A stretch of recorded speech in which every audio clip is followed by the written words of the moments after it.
السلام علیکم خواتین و حضرات. مرشد کامل روحانی اسکالر جناب سید سرفراز احمد شاہ صاحب کی دل کی گہرائیوں سے نکلی روحانی گفتگو کے ساتھ آپ کی خدمت میں حاضر رخسانہ بشیر. جناب، ایک سوال جو بہت سے لوگ کرتے ہیں کہ وظائف کے لیے تو اجازت لینا پڑتی ہے، لیکن بعض اوقات کچھ قرآنی صورتیں ہیں کہ جو ہم پڑھنا چاہتے ہیں اور جن کا ذکر مختلف احادیث میں بھی ملتا ہے، تو کیا ان کو پڑھنے کے لیے بھی کوئی اجازت چاہیے ہوتی ہے؟ مجھے لگتا ہے آپ سب میں سے بھی کچھ ایسے ہوں گے جن کے ذہن میں یہ کویسچن اکثر آتا ہے، تو اسی لیے ہم نے اس سوال اور جواب کا انتخاب کیا ہے. ایک خاتون تھیں، مجھے یاد پڑتا ہے، تو انہوں نے شاہ صاحب کو ایک بہت لمبا چوڑا خط لکھا تھا. غالباً انڈیا سے یہ خاتون تھی اور انہوں نے بہت سارے سوالات کیے تھے، تو اس لیے شاہ صاحب کی یو کے سے ان خاتون کا تعلق تھا. تو انہوں نے ایک خط لکھا تھا اور اس میں ڈھیر سارے کویسچنس انہوں نے شاہ صاحب سے پوچھے تھے، اور بہت ہی مطلب انہوں نے فرینکلی سارے کویسچنس پوچھے. جیسے انہوں نے کہا کہ سوال کرنا میرا حق ہے اور آپ مجھے اس کا جواب دیں، مطلب یہ والا کچھ انداز تھا. مجھے یاد ہے کہ یہ لیکچر جب ہم 212 جہازے بلاک علامہ اقبال ٹاؤن میں سن رہے تھے تو ہم نے بڑا انجوائے کیا تھا کہ یہ خاتون، واہ کیا بات ہے ان کی، کہ اور کتنی لکی ہیں کہ ایک ہی نشست میں شاہ صاحب نے ان کے سارے سوالوں کے جواب دیے تھے. تو جو انہوں نے سوال پوچھے تھے ان میں سے ایک سوال یہ بھی تھا کہ آپ مختلف آیات، صورتوں اور وظائف کے بارے میں بتاتے ہیں اور کہتے ہیں کہ انہیں باڈی کیمسٹری کے مطابق پڑھنا چاہیے، لیکن آپ صلی اللہ علیہ وآلہ وسلم کا فرمان ہے کہ سورہ الملک ہر مومن کے دل میں ہونی چاہیے. شاہ صاحب، سوال پوچھنا میرا حق ہے. حضرت عمر فاروق رضی اللہ تعالیٰ عنہ سے بھی کسی عورت نے سر محفل حق مہر کا پوچھا تھا، مجھے بھی پوچھنے کا حق ہے. تو دیکھتے ہیں کہ شاہ صاحب نے اس کا کیا جواب دیا.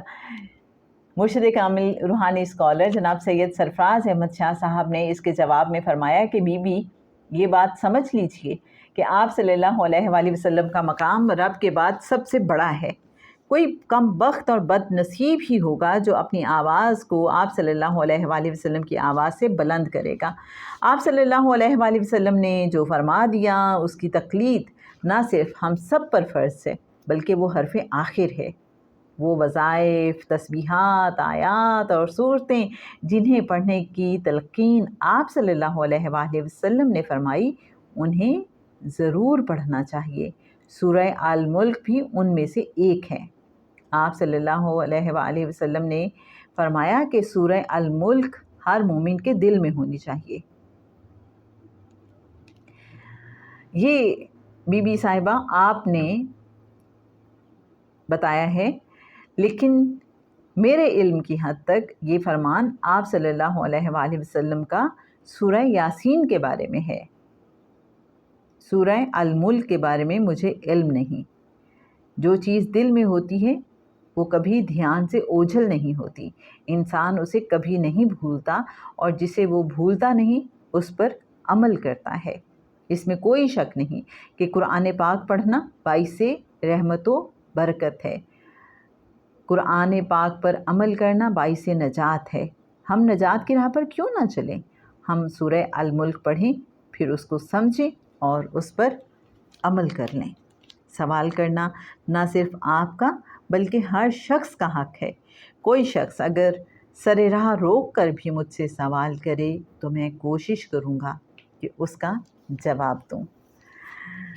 تو لیجئے جناب، شاہ صاحب نے اس میں یہ بھی کلیئر فرما دیا کہ ان خاتون نے یہ جو کہا تھا کہ سورہ الملک ہر مومن کے دل میں ہونی چاہیے، شاہ صاحب نے یہاں پہ یہ بھی کلیئر فرمایا کہ سورہ ملک کے بارے میں نہیں، سورہ یاسین کے بارے میں آپ صلی اللہ علیہ وآلہ وسلم کا یہ فرمان ہے.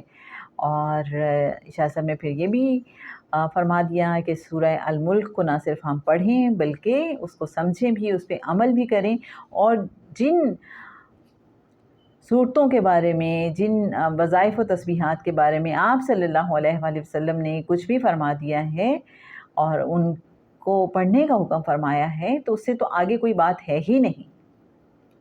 یہ سمجھنا ہم سب کے لیے بہت ضروری ہے. اس کے لیے کسی اجازت کی ضرورت نہیں ہے. تو لیجئے جناب، ریفرنس کے لیے بتاتی چلوں، ارجنگ فقیر پیج نمبر 275.